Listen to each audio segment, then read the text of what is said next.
ज़िलाई का अपना मौक़िफ़ है, लेकिन इमरान खान ने कल जो बात कही वो ठीक है। पीटीआई रहनुमा डॉक्टर यास्मीन राशिद कहती हैं हम सब फ़ौज की इज्जत करते हैं। कुछ काली भेड़ें हैं जिन्होंने मुल्क के हालात ख़राब किए, क्या उनका नाम भी ना लिया जाए? बोल न्यूज़ के प्रोग्राम अब बात होगी में गुफ्तगू के दौरान उनका कहना था कि सियासी जोड़ तोड़ से मुल्क का नुकसान हुआ। जब ज्यादतियाँ होंगी तो क्या आवाम खामोश रहेंगे?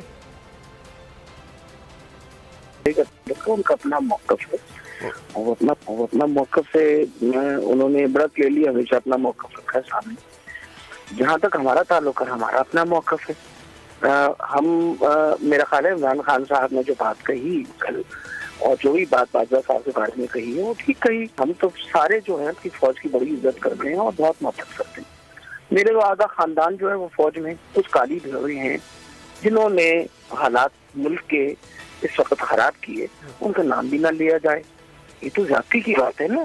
बाकी उनकी सोच है, उनका ख्याल है कि शायद उन्होंने कोई गलत काम नहीं किया। हमारा ख्याल है कि उन्होंने गलत काम किया। इस जोड़ तोड़ से आपने नुकसान किया इस मुल्क का। जब इस तरह की जातियां होंगी तो आपका ख्याल है कि अवाम खामोश रहेगी? कुछ हद तक ही इंसान बर्दाश्त करता है ना ऐसी बातें। अगर आपको ये वीडियो पसंद आई है तो हमारे चैनल को सब्सक्राइब करें और बेल आइकॉन पर क्लिक करें।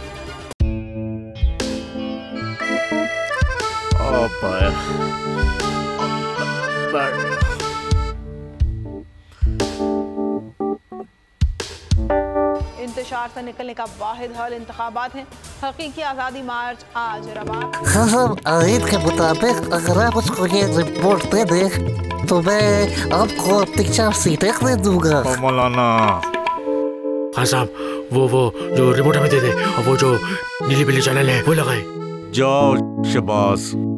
हम ऐसा टीवी देखते ही नहीं जिसका रिमोट हमारे हाथ में ना हो। और यहाँ पे कोई 2 नंबर ही नहीं चलेगी। और हम कोई गुलाम है जो आप रिमोट मांगे हम दे दें? Absolutely not. यहाँ पे सिर्फ पाकिस्तान का नंबर 1 चैनल चलेगा, बोल, जो हकीकी सहाफत की जंग लड़ रहा है। पाकिस्तान के लिए कोई और नहीं, सिर्फ बोल खड़ा है। आप सब भी बोल देखें।